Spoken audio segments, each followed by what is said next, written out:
night ended with a crash, but thanks to the suit I wasn't hurt. I had no idea where the pad had taken me, but back then I didn't care so much about where I was going, or how I would get home. I was sure that someone had been here before me. Someone had built these bridges and carved these symbols, but who? Where were they now?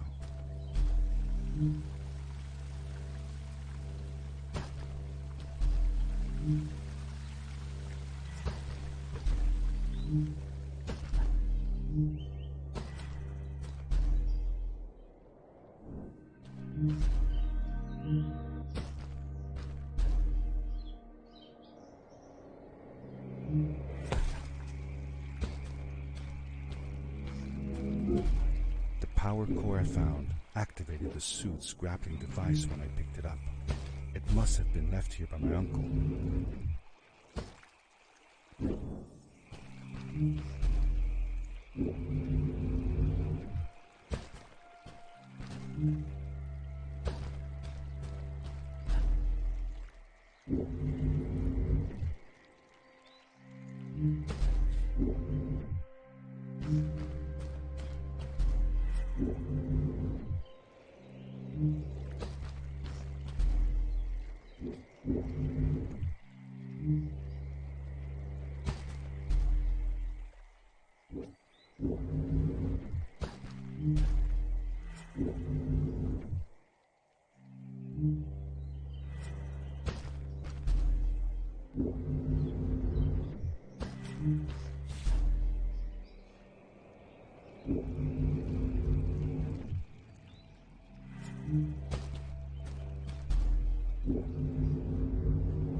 These blue lights.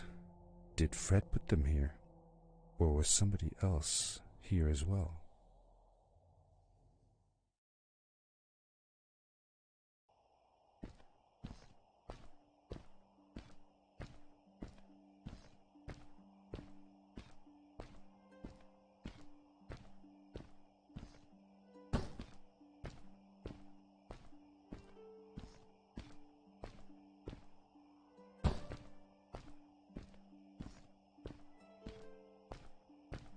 Hello, who are you? You're not from here. Wow, you look just like Fred, but smaller, and with less hair on your face. She knew Fred. I told her that he was my uncle, and that I was looking for him. What's an uncle? I said that I had known him all my life. Really? Me too. I'll help you find him. I'm Madeline. The others call me Mad Maddie sometimes. I don't know why really, but you can call me Maddie. You've never been to the village, right? Let's meet over there in the square. I'll show you around. I bet you can get there easily with your suit thing. So, I'll see you there. I couldn't believe it. An underground village, inhabited by frog people, or more like salamanders. Either way, they walked like humans, they talked like humans. How is that possible?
Darkness swept over me as I left the glittering lights in the village behind me and headed for the ominous shadows of the chasms.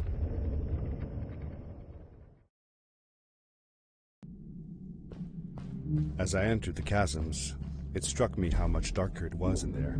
The shadows were black as ink, and although I tried not to be afraid, I couldn't help but shiver.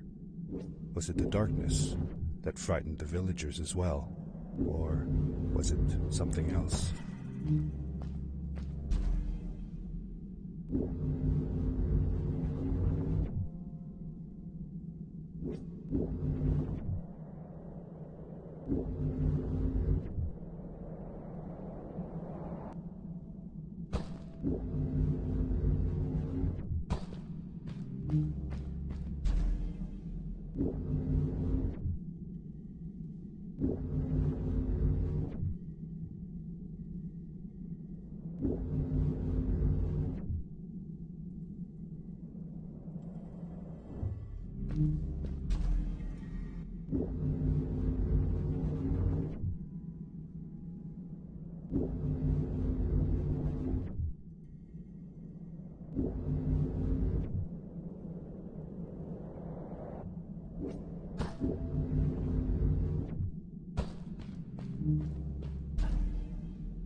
Seemingly bottomless pits loomed below us, everywhere in the cave.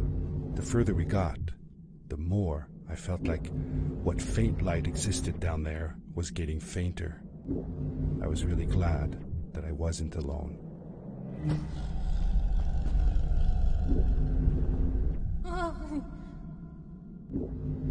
What was that? I had never heard a creature sounding as terrifying, and I imagined it wouldn't be happy about visitors.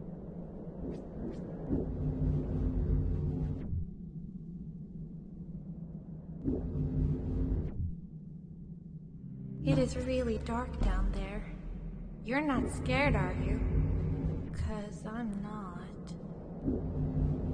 Fred has been with my people since the first villager was born. He helped us build the village, taught us how to speak, and helps us with everything. He taught me how to read and write as well.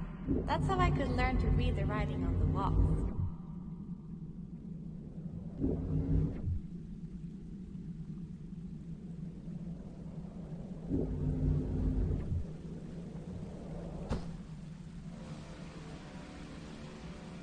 Back! Get back!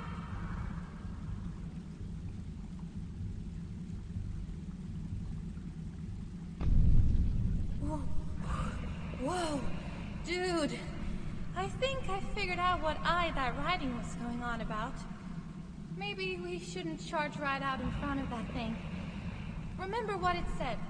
Don't move when the eye is open.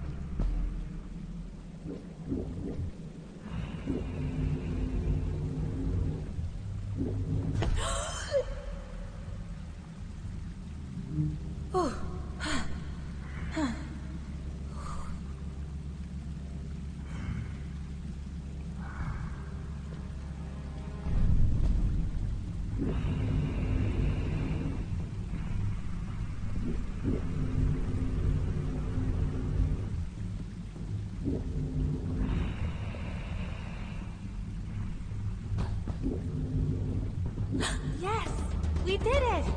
You're awesome. I knew you had it in you. That was close.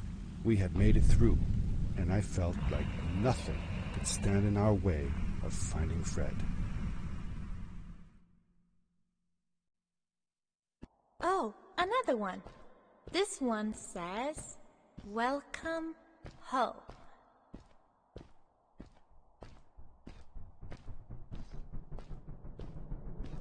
Whoa! This is it! This is where the Strays built their village. And what a beautiful place they chose. Just look at the sky. It is so big. It was a relief to finally feel the sun on my face and a gentle breeze in my hair. After all these caves, just breathing fresh air again was enough to clear my mind of any doubts I might have had about this strange journey so far.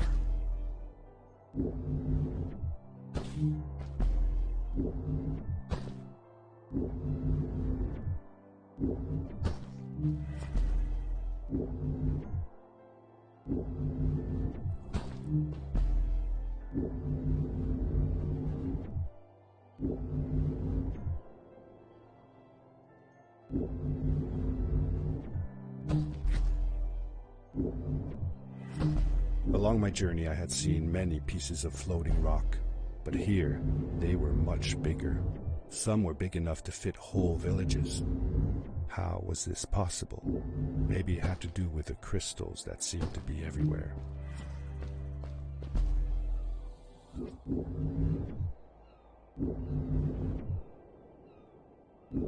If the legends were true, the Stray civilization was younger than the village. Yet, they were making great progress. They invented crystal-powered machines, produced their own fabrics, and built houses out of bricks and stone. It was like a civilization was forming before my eyes.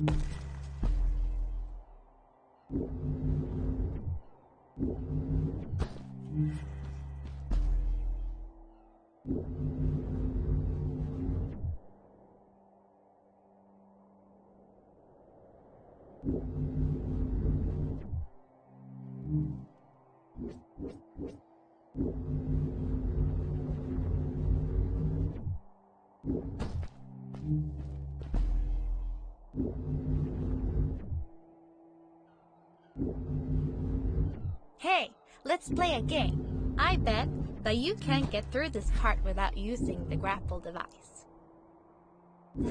Told you you couldn't do it.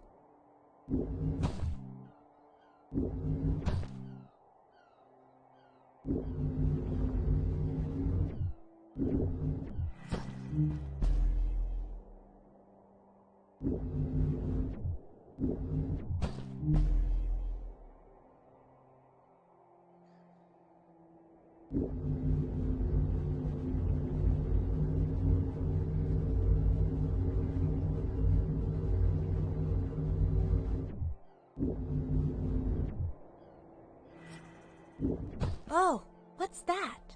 The boots! Look! Couldn't you wear those? With this addition, the suit felt at least 20% cooler. Sweet! Now you gotta try them out. Whee! This is awesome! It was awesome. I don't know how to describe the feeling of bursting through the air like a bullet, so fast that my eyes watered and my belly was full of butterflies, never fully in control but still feeling like the coolest kid in the universe. I guess I just described it, didn't I?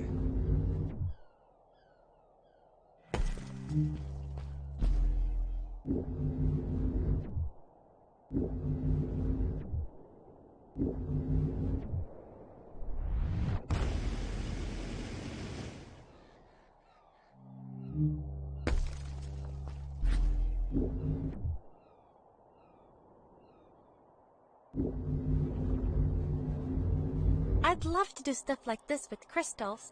Just think of the possibilities. Whole machines are powered by them. I almost can't believe it.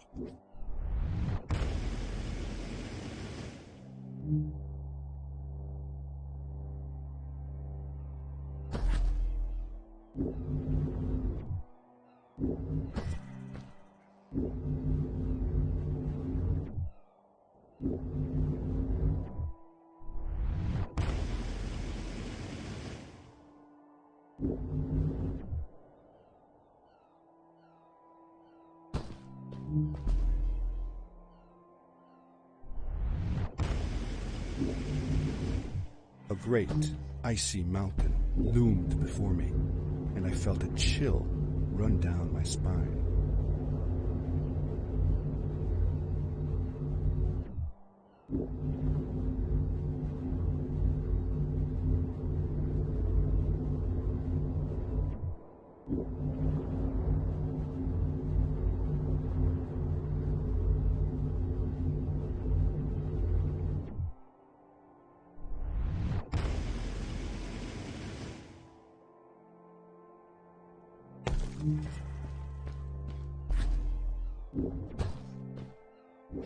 We hadn't seen any people around yet, but ahead of us lay what looked like a proper town. The strays from Maddie's stories. I could imagine how she must have longed to meet them all her life. And now, here they were.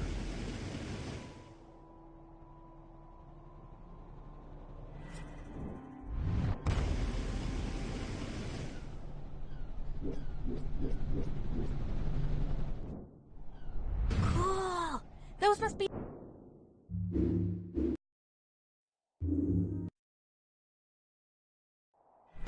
Cool!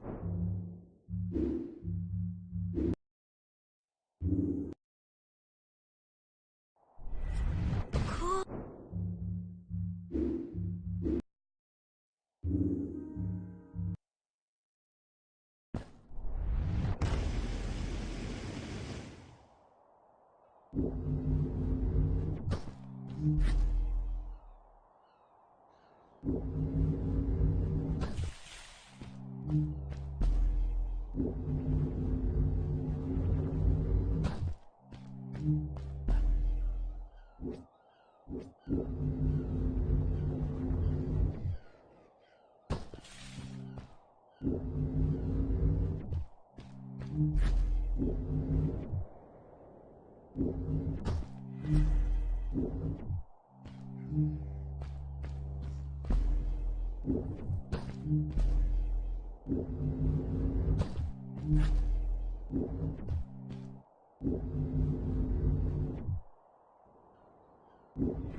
Maddie was silent for a while. It seemed like she was thinking hard on something.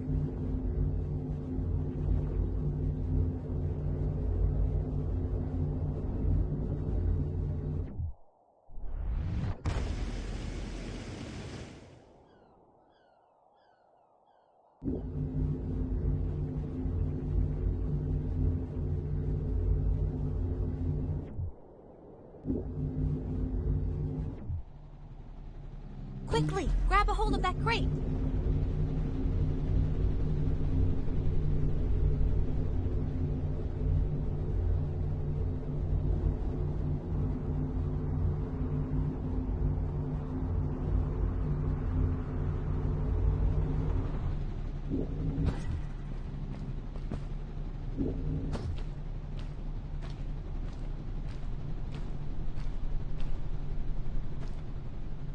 Good day.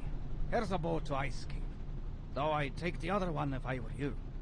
That one goes back to the outpost. Wait a minute. I was thinking. I don't know if I should go with you. I mean, I want to, but I also want to, well, stay here. Maybe it's strange, but I just feel like these people liked me and accepted me for who I am. Kinda like you. I want to be with you too, and help you find Fred. I don't know what I want the most. I told Madeline that I would accept whatever choice she made. I just never thought about it until now that maybe it wasn't Fred I was looking for when I came with you. Maybe I was just looking for a way out. Somewhere to be free. And I know that if anyone can find Fred, it's you. If you meet him, when you meet him, tell him to come see me, okay? I promised. Thank you. I'm glad I met you. And it won't be the same without you around. Goodbye, friend. I said goodbye to Maddie, and I had a feeling that this was the last time I'd see her. But even in this sad moment, I was happy for her. She had found a place where she belonged. There was a dampness in the air that reminded me of the hot summer nights back home.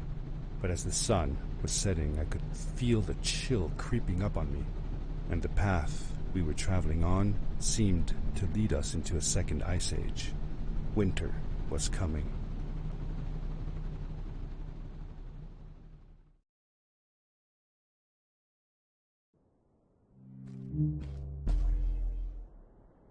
Into the caves again. And now, it was just me, alone in these cold, barren halls of ice. But Fred had been here, and now I could feel it. I was getting close. Something wasn't right.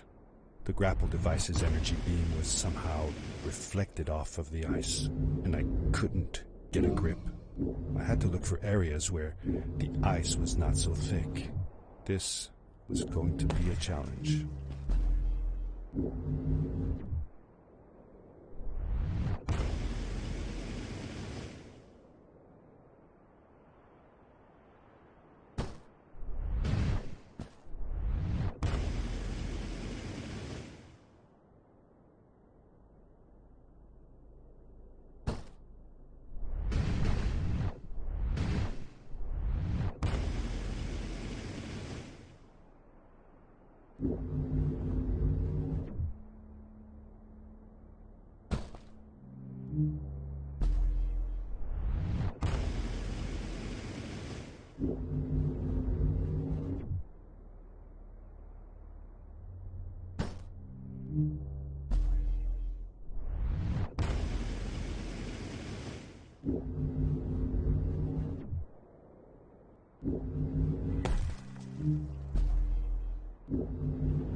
I found another one of Fred's campsite, noticeably newer than the others.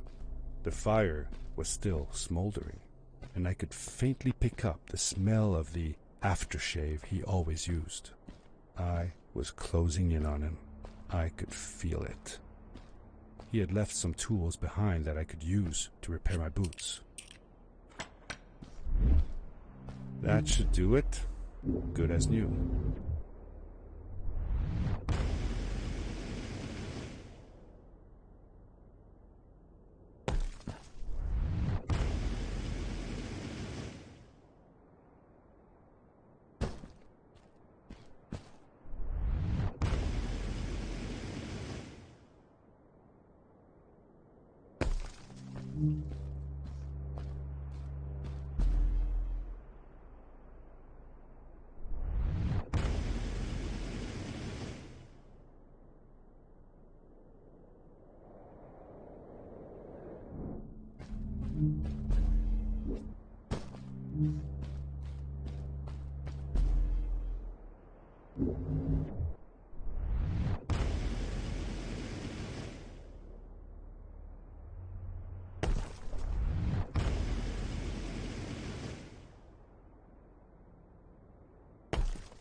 It was dark all around me, but there was a light at the end of the tunnel.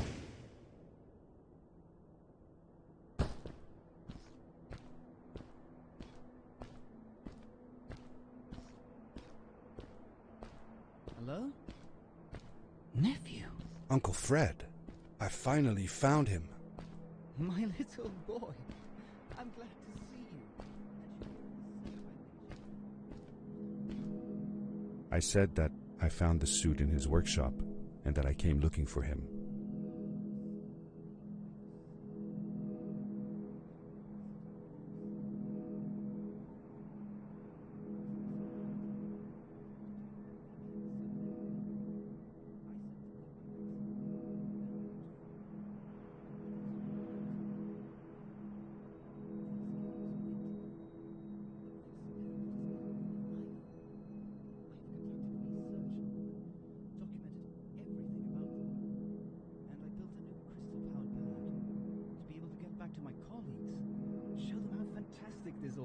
I interrupted Fred and told him about Maddie, how we came all the way to Starhaven together, and that I had promised to ask him if he would go see her there.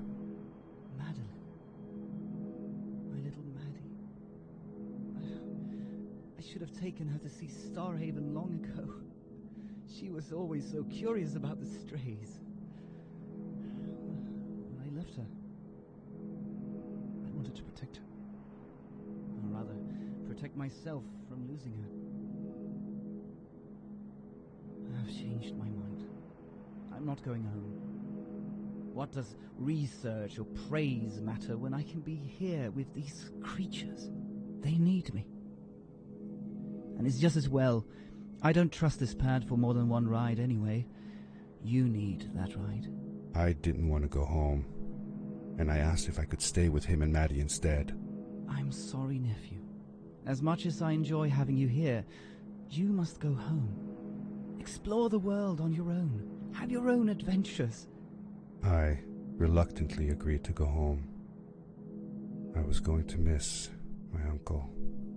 I will miss you too. But I'm sure you'll do phenomenal on your own. And don't worry about me or Maddie. We'll be fine. The pad is yours, boy. When you're ready.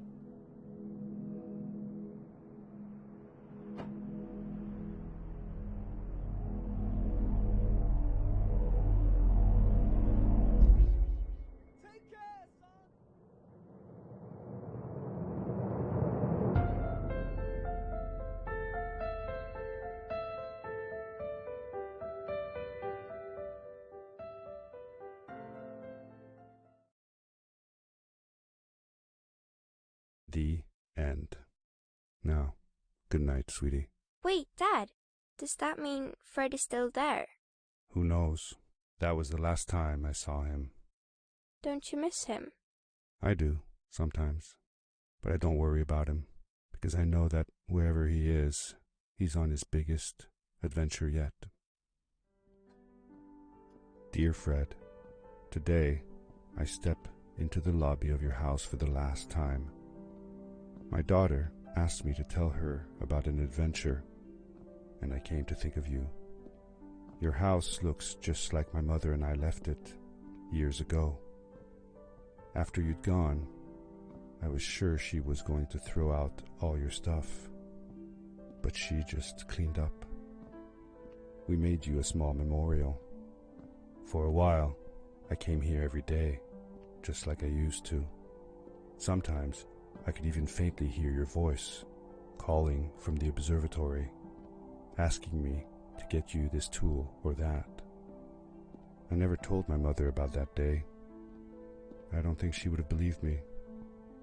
Can I believe it? After all these years?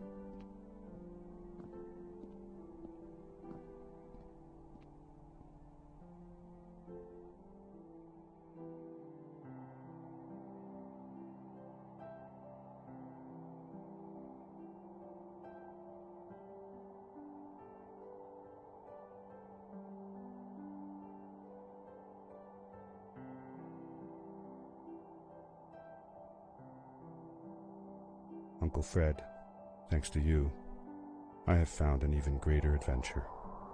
Thank you. Love, your nephew.